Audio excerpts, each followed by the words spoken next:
the car also. I think I may have solved our issue. 350Z G35. I don't think it matters upon the year.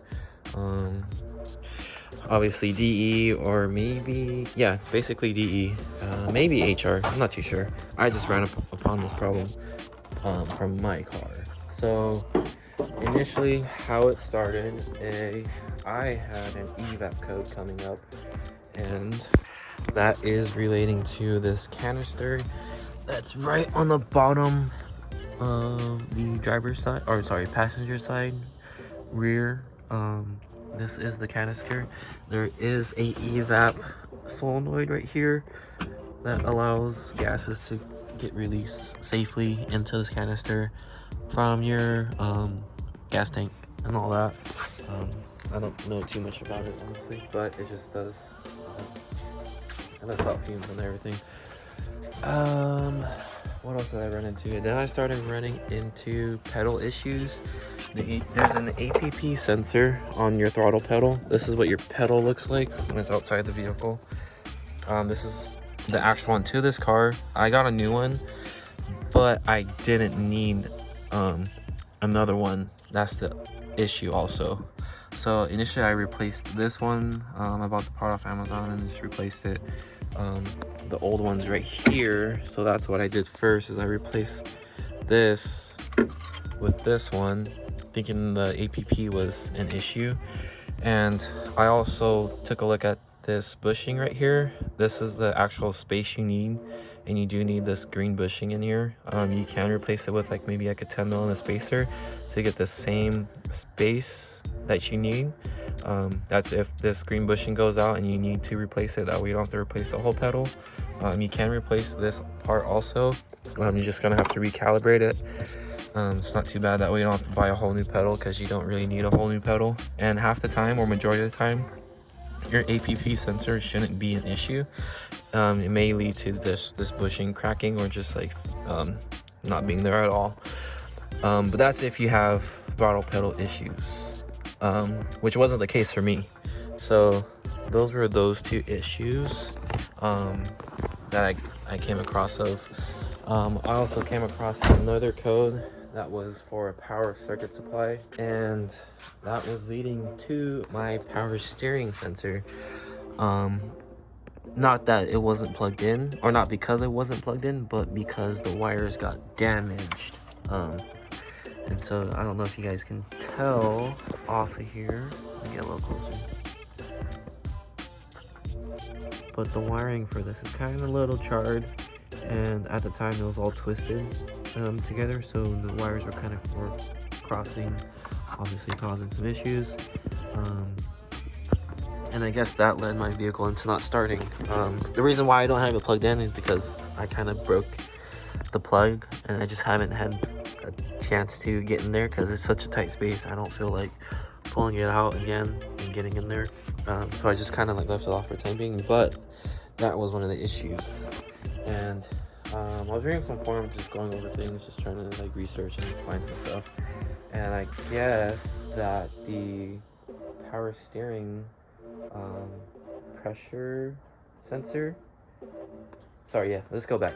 The power steering pressure sensor, the refrigerant pressure sensor, APP or TPS off the throttle pedal, and the evap canister in the back are all connected on the same circuit. That was from what I was reading. I don't know if that's on the top of my head. I didn't really look at the diagram fully to confirm that, but that was the issue why my car was going into limp mode and just like cutting out.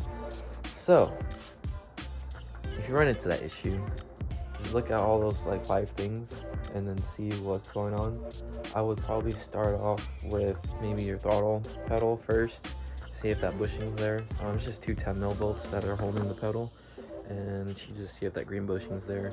Highly unlikely that the APP should be going out, but if it does, you can always buy another sensor and then recalibrate and change it out. evap canister, there was a point where I did replace the solenoid. I put a 12 volt straight to it and it was going on and off on the old one. I did put the new one in, but that wasn't the issue in my case. So coming over here for the pressure sensor off the power steering pump. That was my issue, but if that's your issue also, then cool. You found it out. If it's your evap for your, or not evap, your pressure sensor for your refrigerant, I don't really know how to help you out there because I didn't go through that issue. So typically if I go through something, I'll try to figure it out and then get it going. And if I can't, I'll just try to source it out. But other than that, I'm just gonna save it up for another track day. Downfall is I have one more code to figure out, and it's for my fuel pump. Code P0183. Fuel temperature sensor. And actually, let me turn my car off.